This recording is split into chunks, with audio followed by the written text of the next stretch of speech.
Initiating moisture.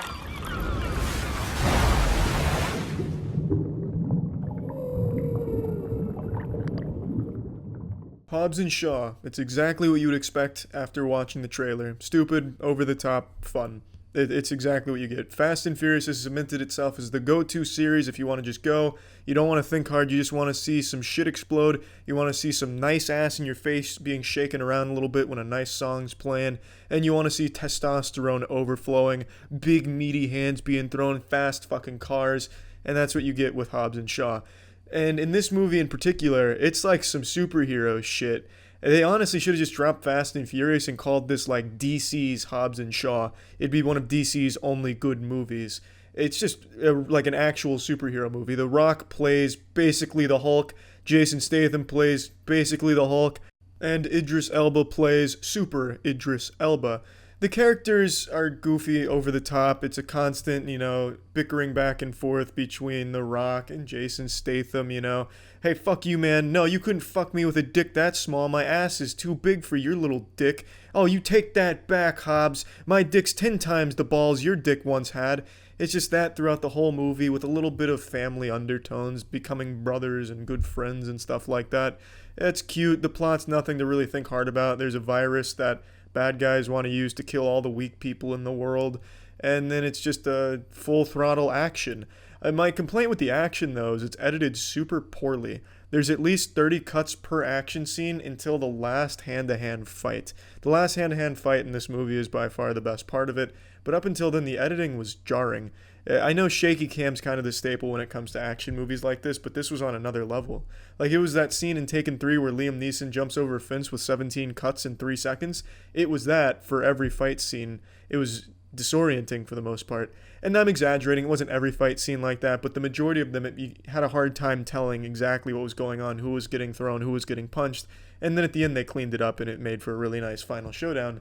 But the action was still good enough that it was still fun. You could still tell for the most part.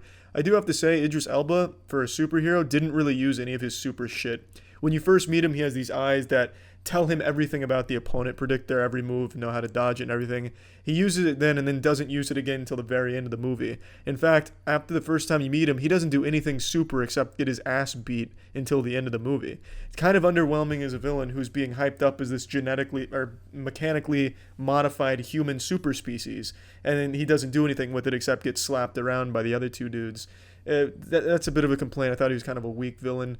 But I like the overarching plot of this whole group of people that just want to bring the human evolution to a massive increase. It wants to modify all the humans with all this shit. I think that's a cool premise. But the main thing you're going to care about is the action. There's a lot of action. It's fun. It's good, stupid fun. Exactly what you'd expect. But at some points, it's just downright lazy. I have to point this out because this shit made both me and my girlfriend just pretty fucking upset. Like, it's a bit of a nitpick, but it's noticeable. Towards the end of the movie, there's a scene where the main characters are getting surrounded, and it's midnight. It's pitch black, no sign of sun at all. And then The Rock yells, and then a flame line gets drawn in the sand. And then after the flames go up, the entire scene changes, and it's broad daylight, like it's 2 p.m. in the afternoon. Within 2 seconds, it goes from pitch black to sun fully out, as if the flames brought about a change in the weather, time of day, out of nowhere. And then the rest of the scene takes place during the day. But literally seconds beforehand, pitch black. I don't know what the fuck happened. It was just jarring, and it screamed laziness to me. I think the scene would have been better in the dark because it was illuminated with flames, and when the light came out, the flames just made it hard to really see what was going on instead of being like a fun little source of illumination for a little artistic choice or something. I don't know. That just kind of rubbed me the wrong way. There are certain things in this movie that just scream lazy, but it's not that big of a deal. There's 2 big actors that make a surprise appearance in this movie, and they do a great job in their roles. I don't want to spoil anything, so I'm not going to give that away, but I really enjoyed their characters in here. And I just don't have a whole lot to complain about or to say about the movie. Do I think it's the best Fast and Furious movie? No, I don't. Best action movie? Absolutely not. Is it fun?